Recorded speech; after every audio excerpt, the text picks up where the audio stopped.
अस्सलाम वालेकुम। उम्मीद करती हूँ आप सब खैरियत से होंगे। आज हम बनाने जा रहे हैं देसी स्टाइल से अंडा और कोफ्ता की रेसिपी, जो कि आने वाली है आपको बहुत पसंद, ना सिर्फ आपको बल्कि आपकी फैमिली को, दोस्तों को, जिसको भी आप खिलाएंगे बहुत पसंद आएगी। स्टार्ट करते हैं रेसिपी। कढ़ाई में हमने ऑयल ऐड कर लिया है। ऑयल हमने तकरीबन 1 से 2 बड़े चम्मच ऐड किए हैं और उसके अंदर ही हमने प्याज, लहसुन, अदरक, मिर्चें, टमाटर, जो हमने बारीक तो नहीं कह सकते, जिस शेप में आप चाहें कट कर सकते हैं, उसको कट करके रखा हुआ था और एक साथ ही हम इनको फ्राई कर लेंगे। एक साथ ही फ्राई करने का फ़ायदा ये होगा कि टमाटर भी अपना पानी छोड़ देंगे, जिसमें प्याज गल जाएगा और ये बिल्कुल डिफरेंट होगा। इस तरह से नहीं कि पहले आप प्याज फ्राई करेंगे, फिर लहसुन अदरक करेंगे, फिर आप टमाटर ऐड करेंगे। आपने सब कुछ साथ ही ऐड कर देना और इसके अंदर ऐड करना है हस्बे ज़ायका नमक और हल्दी। जो बाकी स्पाइसेस हैं वो बाद में ऐड होंगे, लेकिन ये आपने पहले ऐड करने हैं। ये ऐड करने का मकसद ये है कि जब बाद में आप देखते हैं तो सालन की लुक बहुत ही अच्छी आती है। अब हमने क्या करना है कि जब ये चीज़ें फ्राई हो गई तो फिर सॉफ्ट फॉर्म में आ गई हैं। अब इसको हमने ब्लेंडर में ब्लेंड कर लेना है।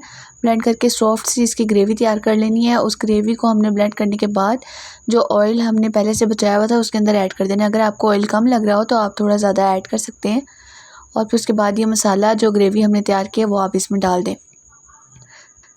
डालने के बाद आपने इसको इतना स्टर करना है कि ये ऐसी फॉर्म में आ जाए कि जिससे महसूस हो कि अब इसको भून लेना चाहिए, यानी कि ऑयल अपना अलग करना शुरू कर दे और इसकी शक्ल भी बहुत अच्छी आने लग जाए। अब हमने 1 प्याली दही लेना है। दही के अंदर हमने लाल मिर्च और हरा धनिया, ज़ीरा जो पिसा हुआ होता है, वो ऐड करना है। वो ऐड करने के बाद दही को अच्छे से फेंट लेना है, इतने अच्छे से फेंट लेना है कि बस इसके अंदर कोई भी गुठली ना रहे।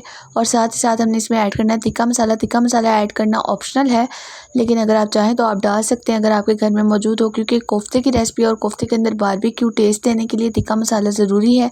लेकिन अगर आप ऐड नहीं भी करते तब भी बहुत ज़्यादा फ़र्क नहीं आएगा टेस्ट पे, एक हिसाब से ठीक ही रहेगा।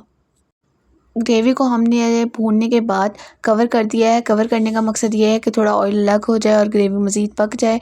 जब आपने देख लेना है कि ग्रेवी इस फॉर्म में आ रही है, ऑयल अलग हो रहा है, लुक अच्छी आ रही है, खुशबू अच्छी आ रही है। सबसे बड़ी बात तो यही है कि अगर खुशबू अच्छी आ रही है तो इसका मतलब कि टेस्ट भी बहुत ज़्यादा अच्छा होगा।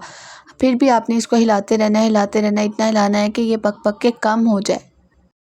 अब हमने क्या किया था कि पहले जब स्पाइसेस ऐड किए थे तो काली मिर्च और गरम मसाला ऐड नहीं किया था।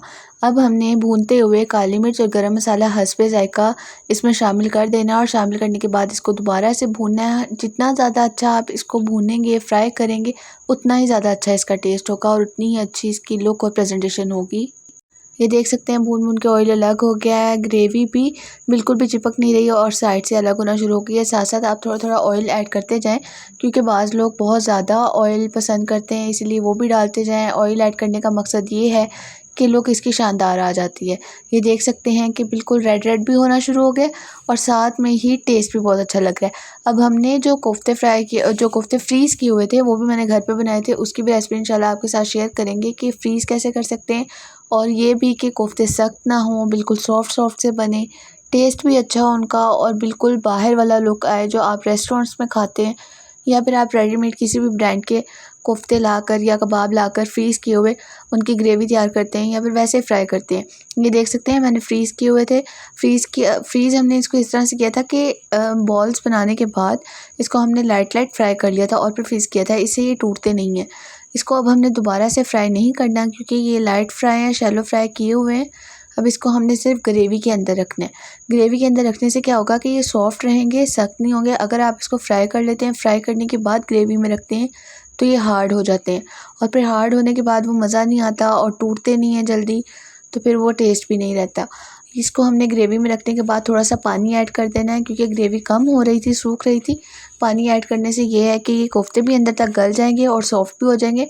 पानी ऐड करने के बाद आपने इसको कवर कर देना और तकरीबन 10 से 15 मिनट तक, जब तक कोफ्ते आपके गल नहीं जाते और पानी भी ड्राई नहीं हो जाता, ग्रेवी की लुक और फॉर्म नहीं आ जाती, तब तक आपने इसको पकने देना है।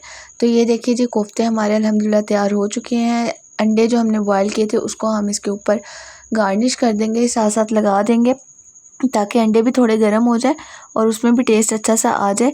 साथ ही साथ हम इसको मज़ीद चीज़ों से भी गार्निश करेंगे, जिससे लुक भी बहुत अच्छी हो जाएगी और खुशबू भी बहुत अच्छी आने लग जाएगी। हमने इसके ऊपर हरा धनिया ऐड कर दिया है और साथ ही हम इसके ऊपर सूखी मेथी ऐड कर देंगे और कलवंजी ऐड कर देंगे। कलवंजी ऐड करने से भी लुक बहुत अच्छी आती है और कलवंजी के बहुत ज़्यादा फ़ायदे भी हैं। हदीस भी है कि कलवंजी खानी चाहिए, एक हदीस का मफ़हूम है। तो वो भी हमने ऐड कर दिया है। इससे लुक भी अच्छा हो गया है, टेस्ट भी अच्छा हो गया है। अभी आपने अपनी फैमिली के साथ भी ये रेसिपी ज़रूर शेयर करनी है और अपनी दावतों में ये लाजमी बनाएं। इंशाल्लाह सबको बहुत पसंद आएगी। इसकी लुक भी देख सकते हैं आप कितनी अच्छी आ रही है। और ये कोफ्ता मैं आपको तोड़ के भी दिखाती हूँ कितनी आसानी से ये टूट गया है। बहुत सॉफ्ट है अंदर से और ये भी नहीं कि ये कच्चा है, बिल्कुल अंदर से गला हुआ।